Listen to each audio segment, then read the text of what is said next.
Good afternoon. My name is Kylie, and today I'll be presenting a critique of The Maker's Diet, authored by Jordan Rubin. Published in 2004, this diet is more than just a nutritional plan. It's a holistic lifestyle program designed to enhance physical health, emotional well-being, and spiritual connection. So let's dive into some of the core principles and health claims of this diet. Jordan Rubin emphasizes a return to what he calls biblical eating practices, combining whole foods, spiritual principles, and sustainable eating habits. The plan aims to restore health by aligning with natural, God-created foods. While the book outlines extensive dietary strategies, it also deeply integrates faith and spirituality into wellness. This is an approach that really sets this diet apart from other diets you see today. The program spans 336 pages where Rubin shares his own health journey. Diagnosed with Crohn's disease, he credits these principles for his recovery, which serve as the foundation for this diet. Regarding the diet's health claims, the Maker's Diet promises significant benefits. Some of these include improved energy, better digestion, weight management, a stronger immune system, and even the possibility of chronic disease prevention. It also emphasizes emotional and spiritual growth. However, these claims rely heavily on anecdotal evidence rather than just robust scientific research. For example, while organic grass-fed products and probiotics support gut health, the spiritual components, like avoiding certain foods for biblical reasons, might not align with everyone's perspectives. So the diet unfolds in 3 phases: detoxing and cleansing, gradual reintroduction, and maintenance. In the detox phase, participants eliminate most processed foods and toxins to reset the gut. As they progress, they slowly reintroduce permissible foods to find a balance suitable for long-term maintenance. This phased approach is effective in helping participants gradually adjust, though it can be restrictive for some. Regarding some key rules, these include eating organic and fermented foods, avoiding grains, legumes, and pork, and practicing intermittent fasting. While these strategies have their health benefits, their practical feasibility depends on individual circumstances. So going into our first critique of this presentation, we're going to be avoiding processed and refined foods. A major strength of this diet and critique is the rejection of processed foods. Research supports that ultra-processed foods are linked to chronic inflammation, obesity, and poor gut health. By focusing on nutrient-dense alternatives, Rubin encourages a healthier dietary foundation. According to a 2021 study, increasing evidence suggests that high consumption of ultra-processed foods is associated with an increase in non-communicable diseases, overweight, and obesity. Research explains that the possible harmful effects of processed foods on health are different and may lie in the fact that these foods are often indicators of poor food quality, contain high amounts of free or added sugars, fats, and are low in levels of fiber and high energy density. Some of these foods include refined sugars, processed meat, and processed snacks. However, this guideline of avoiding processed foods can be costly and difficult to sustain. Oftentimes, organic whole foods come with a higher price tag, and convenience foods may be hard to avoid in today's busy lifestyles. Rubin simply states that we humans are designed to eat the foods in which God has created for us.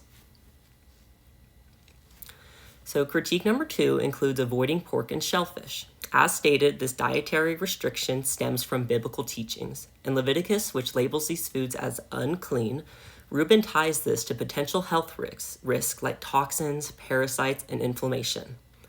When analyzing pork, Rubin claims that said meat is higher in fat and cholesterol than other sources of protein. This is contributing to increases in inflammation.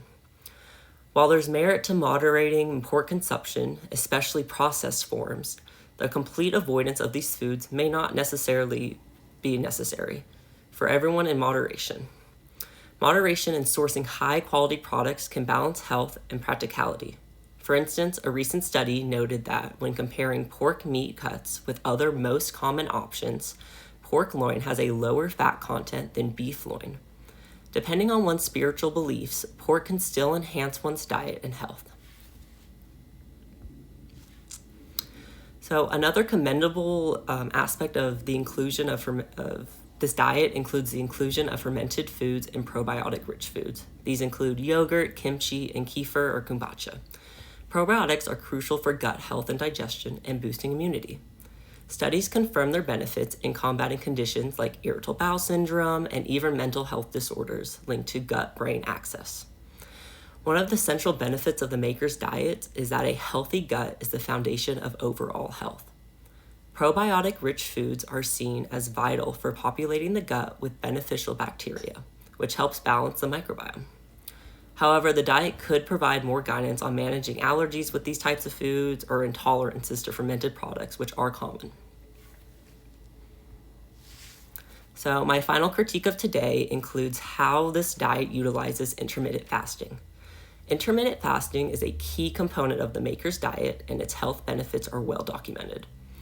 It promotes insulin sensitivity, cellular repair, and weight management.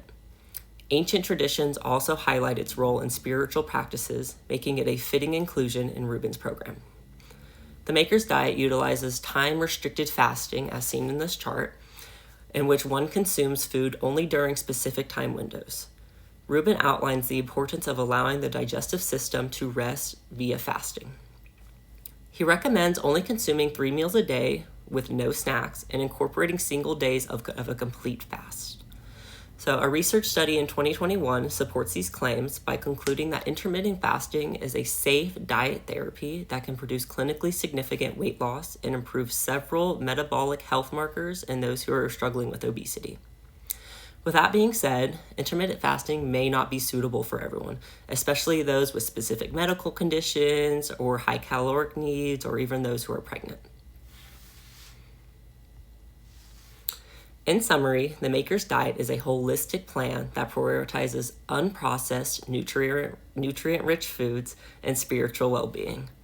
While its health claims align with many modern nutritional principles, the diet's rigid rules and faith-based emphasis may not appeal to everyone. Additionally, the cost of organic and specialty items can be a barrier for those trying to pursue this diet. However, my future plans including helping those with nutrition through faith and a holistic approach to food. With that being said, I do overall support this diet and would incorporate aspects of it into my own life and for other future patients. Overall, the program offers valuable insights into better eating habits, but definitely requires thoughtful adaptation to suit individual needs and circumstances. Thank you so much for listening.